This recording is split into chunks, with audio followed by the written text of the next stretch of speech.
নমস্কার বন্ধুরা, তনয়স কিচেনে আপনাদের স্বাগতম। বন্ধুরা, এখন যেহেতু কুমড়োর সিজন চলছে, তাই ভাবলাম আজকে কুমড়োর একটি রেসিপি আপনাদের সঙ্গে শেয়ার করি। তাই আজকে আপনাদের কাছে নিয়ে এলাম মচমচে কুমড়ো পুরের রেসিপি। এটি আপনারা খুব সহজেই কম সময়ের মধ্যে এটি তৈরি করে নিতে পারবেন। আর দুপুরবেলা ভাতের সঙ্গে তো এটা খেতে খুবই দুর্দান্ত। তো বন্ধুরা, চলুন আমরা এটা তৈরি করি। আমি নিয়ে নিলাম কুমড়ো। তো কুমড়োটাকে ঠিক আমি এইভাবে কেটে নিয়েছি। কেটে নেওয়ার পর দা বা ছুরির সাহায্যে এভাবে আঁচড়ে নেবেন। এর ফলে কুমড়োর ভিতরে লবণটা ঢুকবে। তো বন্ধুরা, প্রথম আমি কিছুক্ষণ এটা লবণ মেখে রেখে দেব।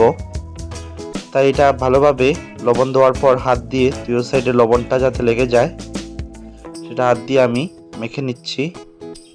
তারপর এটা আমি মোটামুটি 10 মিনিটের জন্য রেখে দেব। আর এদিকে বন্ধুরা, আমি হাফ কাপ পরিমাণ চাল ভিজিয়ে রেখেছিলাম, সেটা আমি গ্রাইন্ড করে নিয়েছি। চালের গুঁড়ো দিয়ে এটা তৈরি করলে খুবই মচমচে হয়। তার মধ্যে আমি দিয়ে দিলাম হাফ চামচ হলুদ আর হাফ চামচের মতো লঙ্কা গুঁড়ো আর পরিমাণ মতো নুন দিয়ে এটা ভালোভাবে মিশিয়ে নিচ্ছি। বন্ধুরা, জলটা আপনারা বুঝে দেবেন যাতে বেশি পাতলা না হয়, ঠিক এরকম যাতে থিকনেসটা থাকে। তারপর কুমড়োগুলো যেগুলো আমি লবণ দিয়ে মেখে রেখেছিলাম সেটা এভাবে চিপে চিপে একটি থালের মধ্যে উঠিয়ে নেবেন। এর ফলে কুমড়োর যে এক্সট্রা জলটা সেটা চলে যাবে আর কুমড়ো পুরগুলো মচমচে হবে। তারপর আমি ফ্লেমে কড়াই বসিয়ে তাতে তেল দিয়ে দিলাম আর কুমড়োগুলো আমি সেই ব্যাটারের মধ্যে ডুবিয়ে তেলের মধ্যে এক এক করে ছেড়ে দেব। খুব ইজি তৈরি করা। আর দুপুরবেলা ভাতের সঙ্গে যদি এটা তৈরি করে নেন তাহলে খুবই টেস্ট হবে।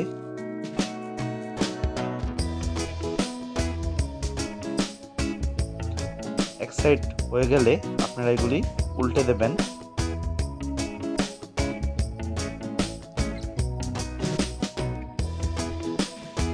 এগুলি কিন্তু মচমচে করে ভেজে নিতে হবে।